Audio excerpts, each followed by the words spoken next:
It's finally here. What does it say? It's a report from the spies I sent to the London clock tower. It says that the Grail shows a master from within the tower, the headquarters of the Mages Association. Who is it? A rather big problem. The eldest son of the Archibald family, a 9th generation mage. Kenneth Malloy Archibald. In the world of mages, a long and distinguished lineage is everything. Nothing else matters. This is because magic will not yield up her secrets in a single generation. A parent passes on the fruits of a lifetime of magical training to his child. Thus, the older the family of mages, the greater their power ultimately becomes. You are no doubt wondering why I begin today's lecture with something so basic. It is because a student from this class submitted a fascinating paper to me yesterday. How wizardry should be in the new century. It attempts to make a case objecting to the long-standing traditions of which I just spoke. It claims that if one were to achieve a deep understanding of the techniques and precise control over mana application, it would allow one to overcome any difference in inherent ability. In short, even someone with diluted blood could, through his own efforts, become a master mage. To be honest, I've learned something from reading this paper. Silence, please. I will be perfectly frank. This paper is nothing but immature juvenile fantasies. Blood determines a mage's powers and abilities. This is a hard and unchanging reality of this world. Even for you, Waver Velvet, I am very, very disappointed that one of my students would indulge in this moronic nonsense. Sir, I was only trying to raise a question the Mages Association has become too reluctant to address. Mr. Velvet, if I recall correctly, your family has produced mages for only 3 generations, isn't that right? Listen to me. Compared to the Mages Association's long and illustrious history, your family is no more than a newborn baby. Don't you think a baby should learn to speak before it tries to voice an opinion? He made a fool of me! He made a fool of me! He made a fool of me! Is that any way for a teacher to act? Reading my paper made him jealous, and he couldn't handle it! The pompous ass is afraid of my talent! That's why he embarrassed me in front of everyone! Whoa! Oh, I'm sorry. Are you all right? I'm fine. You're in the spiritual evocation department. Why aren't you in class? Well, Mr. Archibald asked me to run an errand for him. That's why I was in a hurry. I see. That's great. Would you mind giving this to him when we go back to class? Okay, sure, why not? Just make sure he gets it. It's supposed to be important. It's important? Package origin, Macedonia?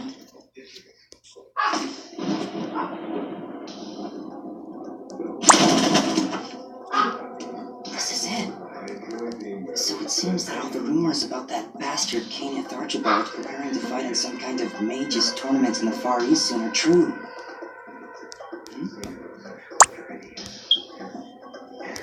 The Holy Grail War. According to the legend, 200 years ago, the Einsburns, the Makiris, and the Tosakas, collectively known as the 3 first families, worked together to summon the Holy Grail, said to have the power to grant any wish, and eventually succeeded. But the Holy Grail would only grant one of the family's supplications. Their cooperation quickly turned to violent and bloody conflict. That was the beginning of the Holy Grail Wars. Ever since then, once every 60 years, the Holy Grail appears in the city of Fuyuki. It selects 7 mages from across the globe to compete for it and grants them powers. Each magically summons a heroic spirit known as a servant.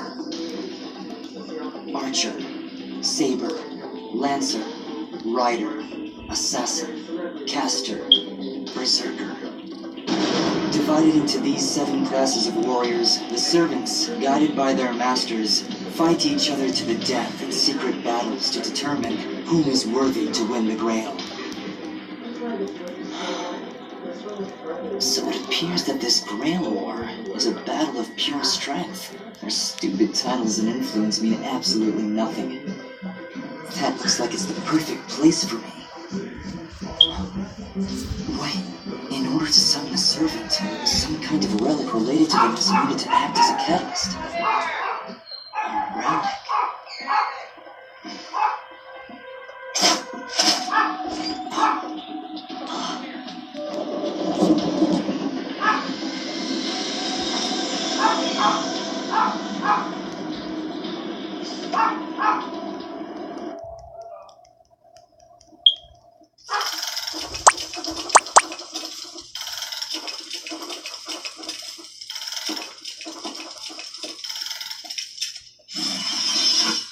That device always strikes me. Given how perfectly the ancient relic is connected to it, the heroic spirit, the one we're after, will surely respond to the summons. The King of Knights, Arthur Pendragon. My own compatibility with him is a secondary concern. But Arthur, the wielder of Excalibur, is sure to be the strongest saber-class servant the Grail Wars have ever seen. It's true. I'll have a servant far stronger than any other in the battle. The question is, how best to use that power, how to make it work for us. To be honest, in terms of ease of use, caster or assassin would be far better suited to the way I usually fight. What good will it do to worry about that before you really summoned him? After all, you don't know what the King of Knights was like. And besides, no matter what your strategy is, once he learns of your ideals, of your dreams, he'll understand. I know he will. Just like I did.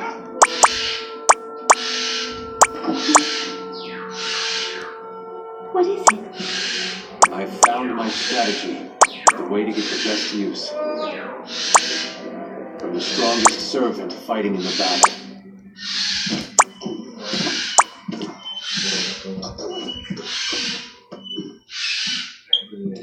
Hello, Reed.